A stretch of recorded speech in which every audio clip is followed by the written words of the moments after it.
because I know there's a lot of people who have been abused and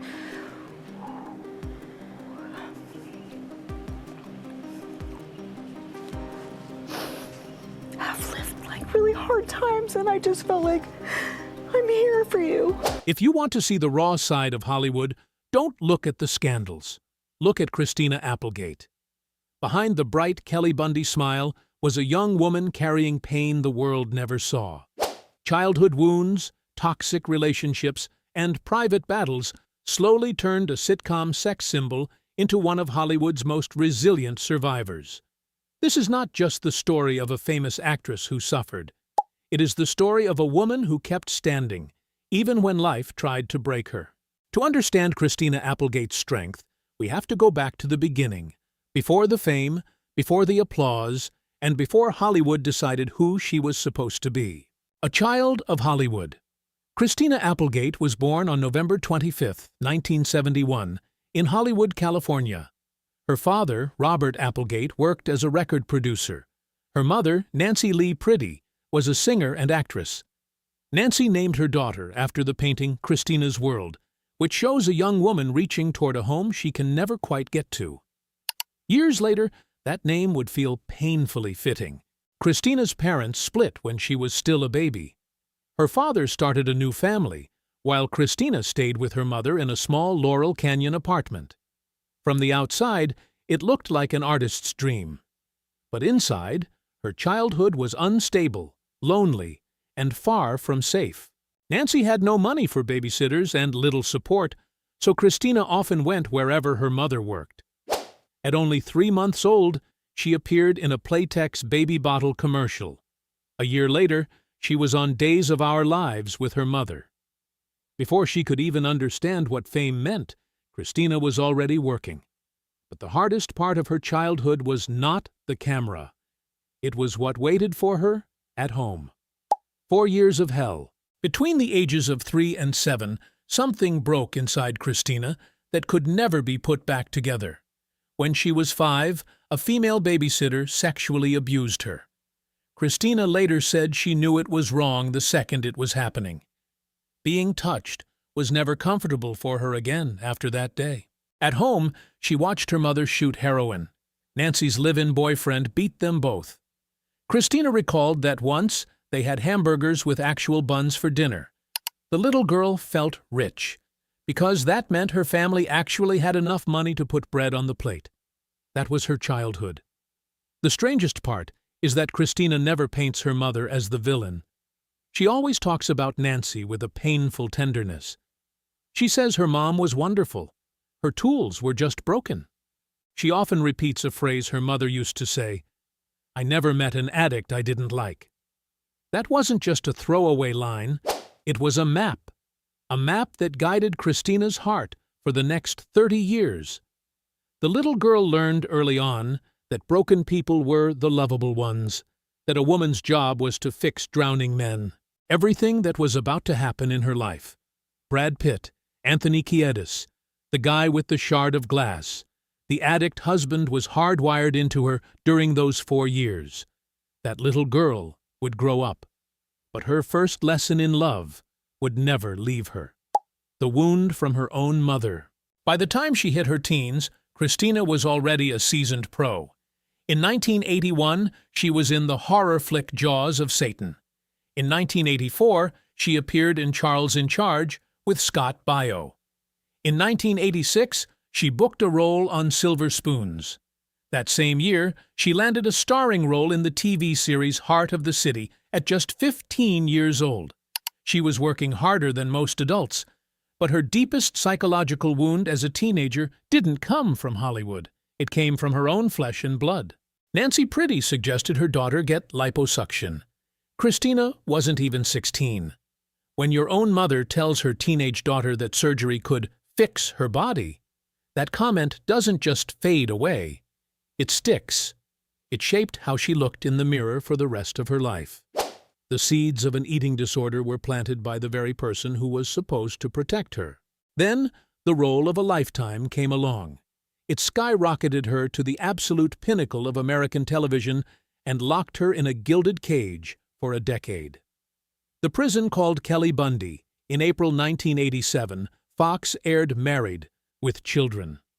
Christina Applegate was only 15 when she became Kelly Bundy. The show lasted 11 seasons, and by the time it ended in 1997, she was 25. For 10 years, America saw her as the pretty, funny, dumb blonde. But behind the scenes, Christina was hurting.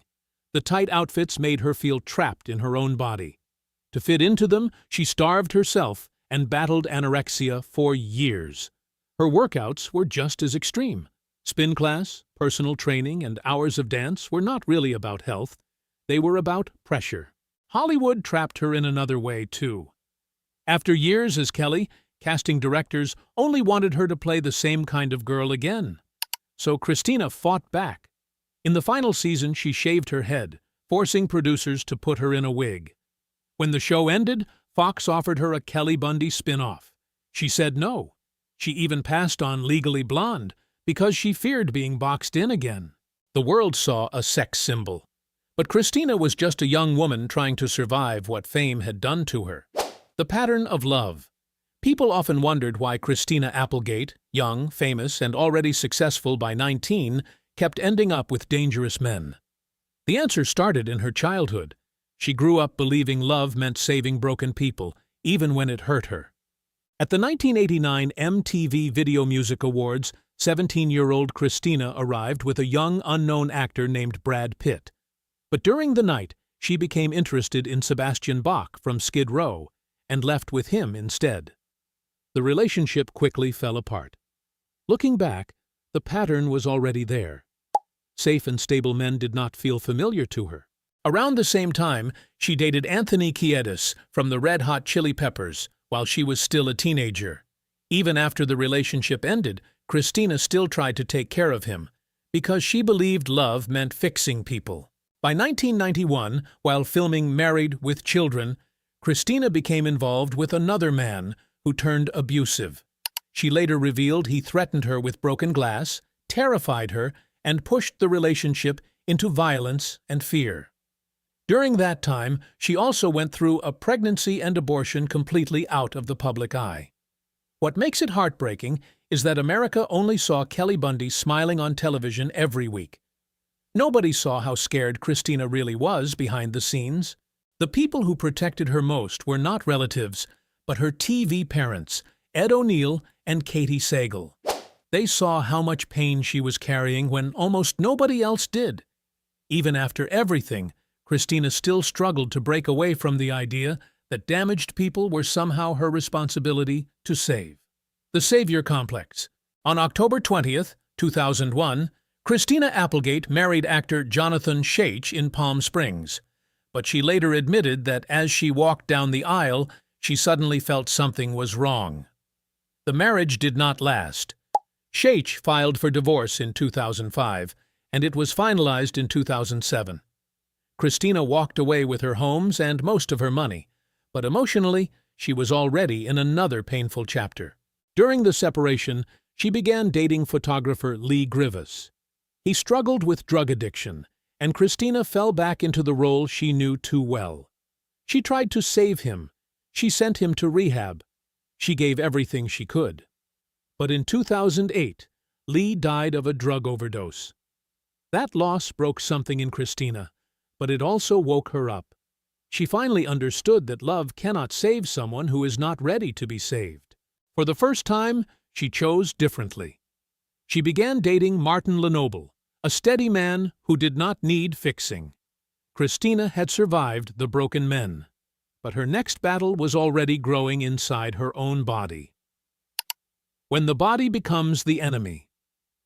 In April 2008, 36-year-old Christina Applegate was filming Samantha Who when her doctor suggested an MRI.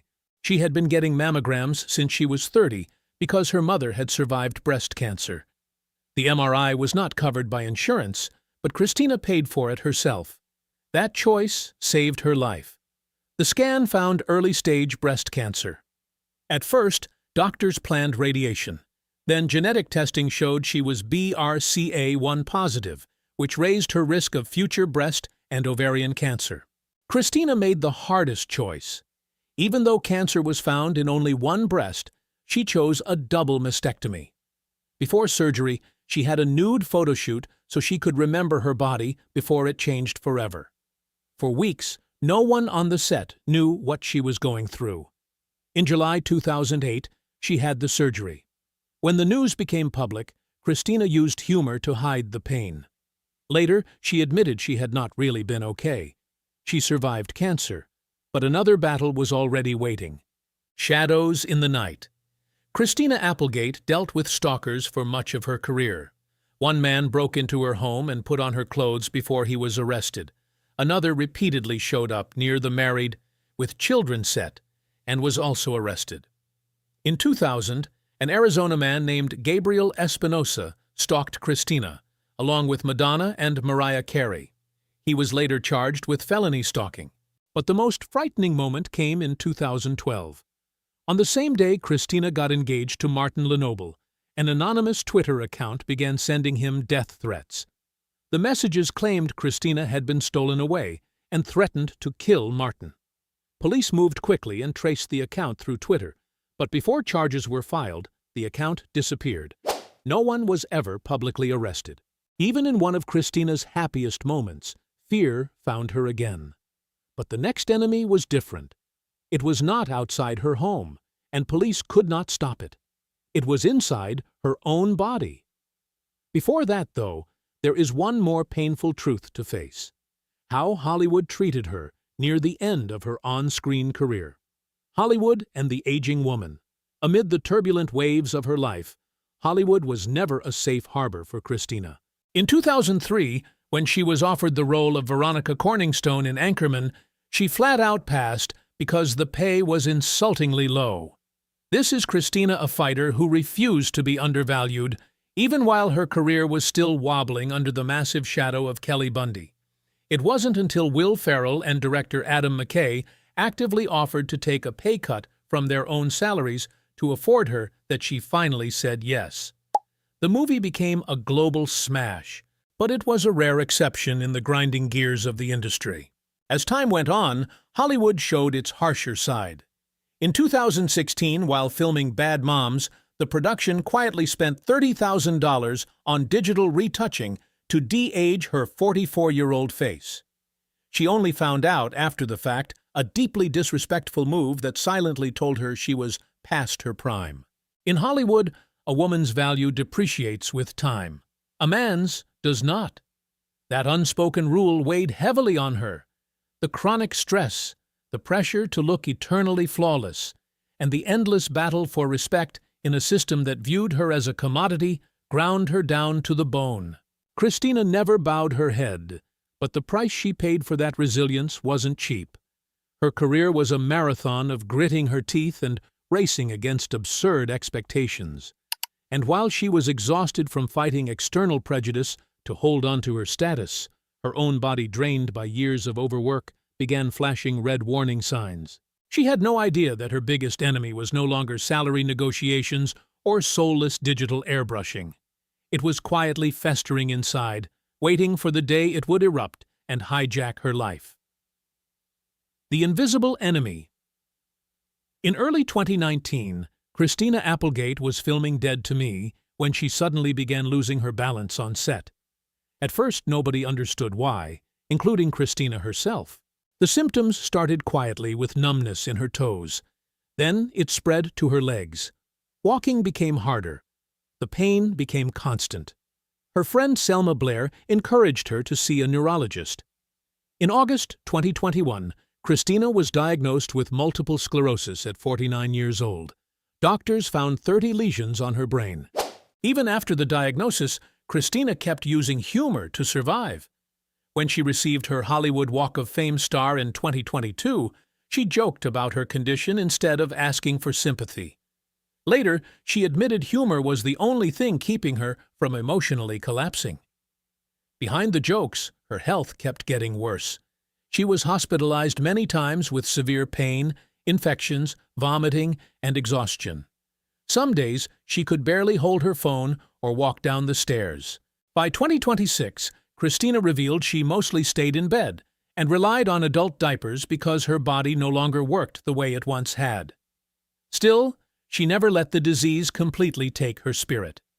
Even while preparing for the future, including buying burial plots, Christina kept fighting. And the reason was not Hollywood anymore. It was her daughter. The legacy. Christina Applegate got engaged to Martin Lenoble on Valentine's Day, 2010. Their daughter, Sadie Grace Applegate Lenoble, was born on January 27, 2011. They married on February 23, 2013, at their Los Angeles home. In 2024, when Sadie was 13, she appeared on her mother's podcast and revealed that she, too, was chronically ill.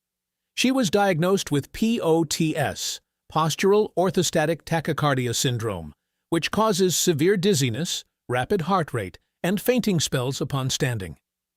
Sadie also battles misophonia, a condition where everyday sounds trigger intense emotional reactions. She even experiences tremors and eerie echo of her mother's MS symptoms. In the 6th grade, the school nurses completely brushed off her complaints. They told her it was probably just anxiety, told her to get back to class. For Christina, there is a pain far worse than her own illness. It's not just that her daughter is suffering. It's the crushing reality that she can no longer be a mother the way she wants to be. In an August 2025 podcast episode, she talked about lying in bed, watching Sadie stand in the doorway. She wanted to walk into her daughter's room to tuck her in and say goodnight. But her legs wouldn't listen that day. She couldn't make it across the hallway. That is the agony of desperately wanting to show up, but being held hostage in a body that says no. But here is what Christina does when she can't stand up. She listens. She lets her daughter speak. She invited Sadie onto her podcast to share her story. She transformed her own pain and her daughter's into a megaphone for millions of other women who are routinely gaslit by doctors and nurses who write them off as just anxious. She may not be able to walk, but she is still fiercely protecting her daughter the only way a warrior mother knows how. Epilogue. Christina still holds on to one small ritual. Every morning she drives her daughter Sadie to school and plays Sex and Candy by Marcy Playground. She once said that song helps her hold on to a tiny piece of who she used to be. Her last red carpet was the 2023 SAG Awards. Sadie walked beside her, and Christina held on to her like she was her strength. After her MS diagnosis, Christina stepped away from on-camera acting and moved into voiceover work. Christina Applegate is not just a Hollywood survivor. She is a mother, a wife, and a woman who has taken more pain than most people will ever know, yet still finds a way to laugh. Maybe her bravest act was not acting for 30 years. Maybe it was admitting she was falling apart, joking through the pain, and still getting up to drive her daughter to school. That is not Kelly Bundy. That is Christina Applegate. And that is the woman people should remember.